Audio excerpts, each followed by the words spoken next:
The 3-point shooting with De'Aaron, I gotta be honest, I'm still just not 100% confident with it, and I know I think it's because I just want to put my finger on your mouth and go, shh. Why?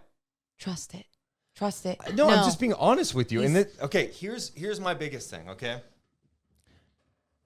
you could say you don't trust it. Like I'm like, I'm still not.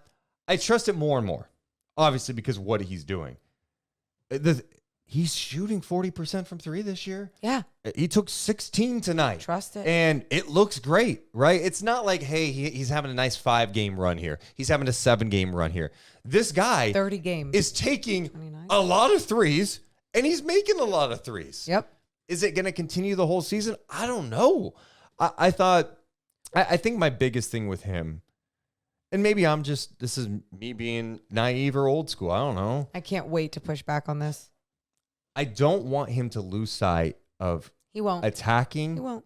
and getting some mid-range shots. And his first shot tonight was a mid-range shot off the glass, off the window, which was great. 16 of his 20 attempts tonight were from 3. And I don't love that balance, but it's hard to deny the results. You got to love it from a 40% 3-point shooter. And if that keeps going up, you better change your mind. You better just shift your mindset. And I know you would, but my point is, I think there's so many people who want to look at it this way, where he's going birds to all of you.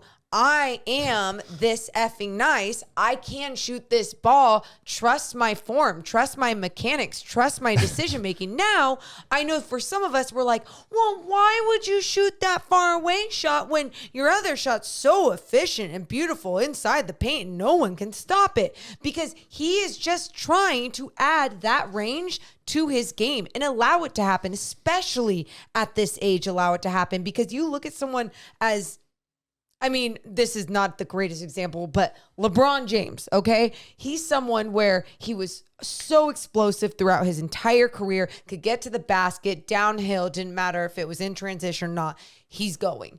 And as he got older, I kept saying to you, and everyone else has talked about this, he needed to keep making sure his shot was getting better and better, because he's going to have to rely on that as he gets older. He's not going to be as explosive.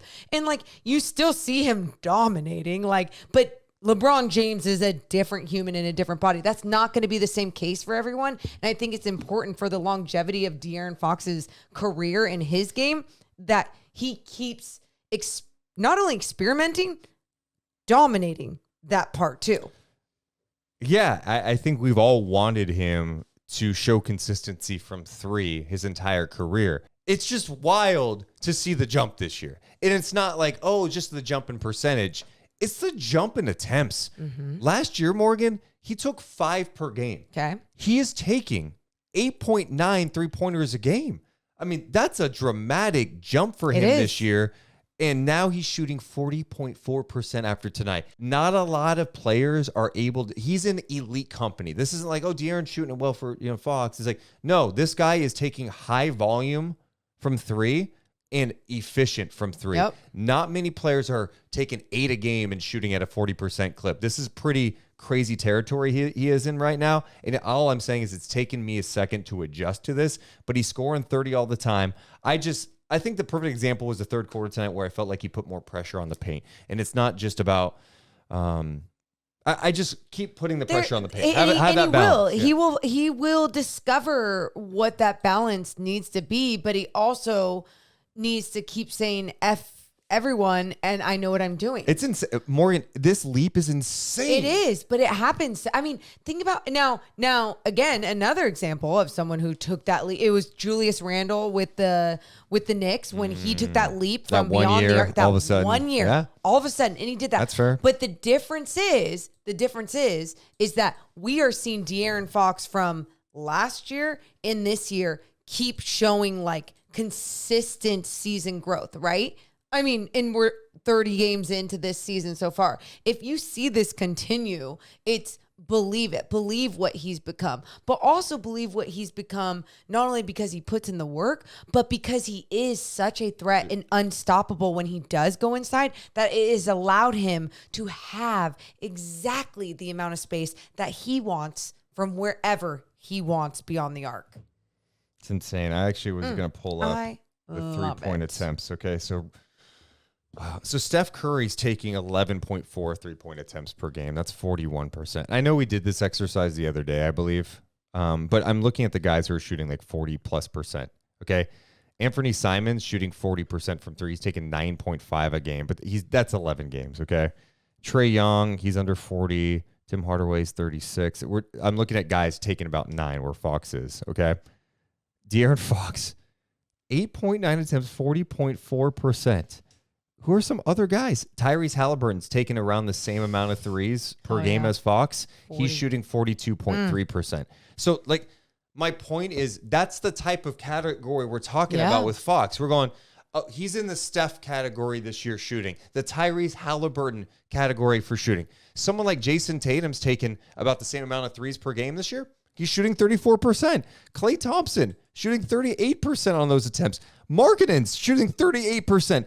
Those aren't bad numbers. I'm not diminishing those at all. Paul George taking 8.2. He's shooting 40%. De'Aaron is taking a lot of threes, and he is so efficient this year. It is one of the more crazy developmental stories of the season. He worked on it all off season, and it's here. All I'm saying is it's taken me a second to adjust to this. And the other thing I will say, like, obviously teams, defenses, they're going to figure it out. Which is great. Put pressure on him, and he's going to get by you, and he's going to get into the mid-range. Exactly. I dare you. Exactly, because he has so much to his game.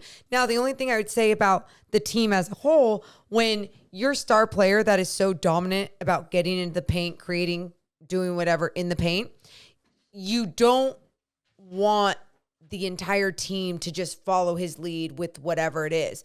Oh, De'Aaron's shooting from the outside? Yeah. We're going to keep shooting from the outside. It's like, no.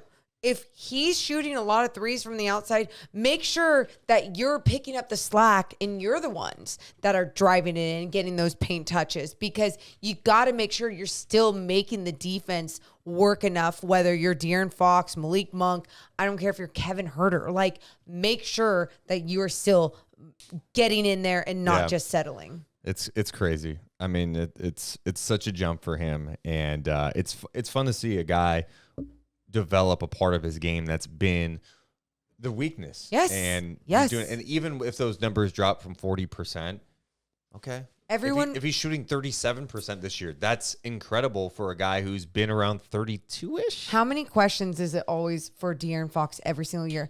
But can he shoot? But can he win? But can he do this? But can he get this? And it's like, he's national media. He's doing all these Maury, things. I said this a few weeks back, and you laughed at me. What? He's taking some Steph shots. I joked about in pregame the other day. I said, sometimes you look at Dude, Fox, you got to wipe it off. NBC has so many Warriors freaking I know. They're giving me fans, shit about it. and they're like, Steph, no. And it's like, no, it's not. You're not comparing to one of the greatest shooters of all time. You are just literally talking about like the fundamentals of how it's how he's the shot getting, is. Yes, it's the creation out of it. It's not like he's just a catch and shoot guy. Like, My no, people. it's like step backs. I mean, he had one on, I think, Patty Mills tonight. I was like, oh, a sidestep one on Sadiq Bey. I'm like, stop it. and it's De'Aaron. so different than like how you see people defending Luka, because people are like, he's not going to be explosive and get by me.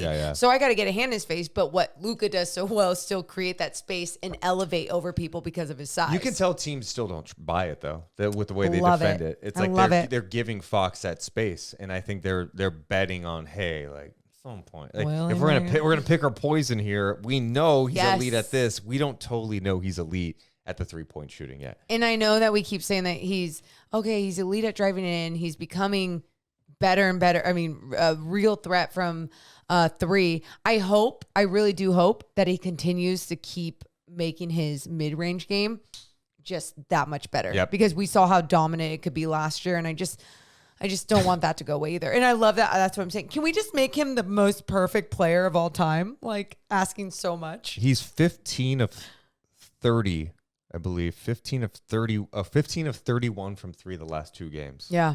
It's insane. Yeah. It's insane.